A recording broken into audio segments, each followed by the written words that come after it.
dear friends, വീണ്ടും പുതിയൊരു വീഡിയോയിലേക്ക് സ്വാഗതം.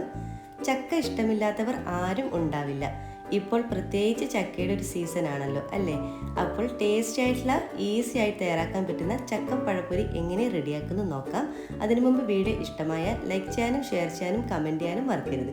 ഇതുവരെ ചാനൽ സബ്സ്ക്രൈബ് ചെയ്യാതെ കാണുന്നവരാണെങ്കിൽ പ്ലീസ് ഒന്ന് സബ്സ്ക്രൈബ് ചെയ്ത് സപ്പോർട്ട് ചെയ്യണേ. അപ്പോൾ പെട്ടെന്ന് തന്നെ വീഡിയോയിലേക്ക് പോകാം. അപ്പോൾ ഇതിനു വേണ്ടി ഞാനിപ്പോൾ കുറച്ച് ജാക്ക് ഫ്രൂട്ട് എടുത്ത് വെച്ചിട്ടുണ്ട്, അതായത് ചക്കപ്പഴം. നല്ല പഴുത്തിട്ടുള്ള നല്ല വരിക്ക ചക്കയാണ് ഇപ്പോൾ ഞാൻ എടുത്തിട്ടുള്ളത്. അപ്പോൾ ഇതുപോലെ നന്നായിട്ട് കഴുകിയിട്ട് ഞാനിപ്പോൾ ഒരു പാത്രത്തിലോട്ട് എടുത്ത് വെച്ചതാണിത്. ഇനി നമുക്ക് വേണ്ടത്, ഞാനിപ്പോൾ 1/2 കപ്പ് പച്ചരി 1 മണിക്കൂറോളം വെള്ളത്തിൽ കുതിർത്ത് വെച്ചതിന് ശേഷം കുറച്ച് വെള്ളം ഒഴിച്ചതിന് ശേഷം നന്നായിട്ട് അരച്ചെടുക്കുക. തരികളൊന്നും ഇല്ലാതെ വേണം നമ്മളിത് അരച്ചെടുക്കാൻ. അതിനുശേഷം ഞാനിവിടെ ഒരു ബൗളിലോട്ടേക്ക് ഒഴിച്ചു വെച്ചിട്ടുണ്ട്. ഇതിലേക്ക് 1/4 ടീസ്പൂണോളം മഞ്ഞൾപ്പൊടി ചേർത്ത് കൊടുക്കാം. ഒരു യെല്ലോയിഷ് കളർ കിട്ടാൻ വേണ്ടിയാണ്. ഇതിന് പകരം നിങ്ങൾക്ക് യെല്ലോ ഫുഡ് കളറും ചേർത്ത് കൊടുക്കാം. ഇതിനാവശ്യമായിട്ടുള്ള കുറച്ച് ഉപ്പ് കൂടി ചേർത്ത് കൊടുക്കാം. ഇനി ഇതിലോട്ടേക്ക് ഒരു 1/4 കപ്പ് മൈദ കൂടി ചേർത്ത് കൊടുക്കാം. എന്നിട്ട് നല്ലവണ്ണം തന്നെ ഒന്ന് മിക്സ് ആക്കി കൊടുക്കാം. ഇനി നിങ്ങൾക്ക് ഈ അരിക്ക് പകരം മൊത്തത്തിൽ മൈദ ചേർക്കണ താല്പര്യമെങ്കിൽ അങ്ങനെ ഫുള്ള് മൈദ വെച്ചിട്ട് നിങ്ങൾക്ക് തയ്യാറാക്കാം.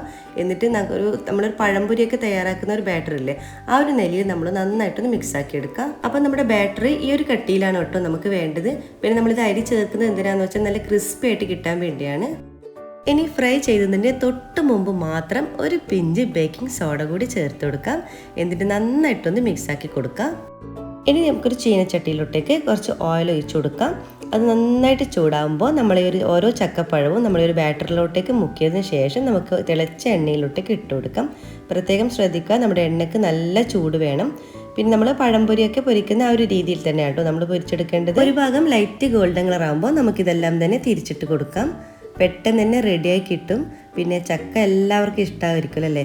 ഇവർ സീസൺ ആയതുകൊണ്ട് തന്നെ എല്ലാവരും ഒന്ന് ട്രൈ ചെയ്ത് നോക്കുക. ചക്കപ്പഴം കിട്ടുമ്പോൾ ഒന്ന് ട്രൈ ചെയ്ത് നോക്കുമ്പോൾ ഫീഡ്ബാക്ക് അറിയിക്കാൻ മറക്കരുത്.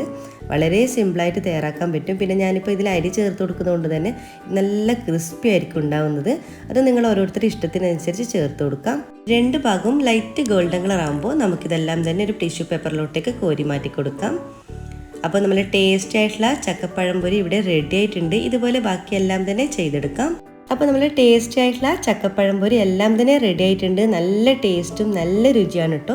പുറം നല്ല ക്രിസ്പിയാണ്. അപ്പോൾ എല്ലാവർക്കും ഇഷ്ടമായി എന്ന് കരുതുന്നു. ചക്കയുടെയൊക്കെ ഇപ്പോൾ ഒരു സീസൺ ആണല്ലോ. അപ്പോൾ ചക്കപ്പഴം ഇതുപോലെ കിട്ടുകയാണെങ്കിൽ ഈ ഒരു രീതിയിലും കൂടി ഒന്ന് ട്രൈ ചെയ്ത് നോക്കുക. ട്രൈ ചെയ്ത് നോക്കുന്ന സമയത്ത് ഫീഡ്ബാക്ക് അറിയിക്കാൻ മറക്കരുത്. അപ്പോൾ ഈ കുഞ്ഞു വീഡിയോ നിങ്ങൾക്ക് എല്ലാവർക്കും ഇഷ്ടമായി എന്ന് കരുതുന്നു. വീഡിയോ ഇഷ്ടമായ ലൈക്ക് ചെയ്യാനും ഷെയർ ചെയ്യാനും കമൻറ്റ് ചെയ്യാനും മറക്കരുത്.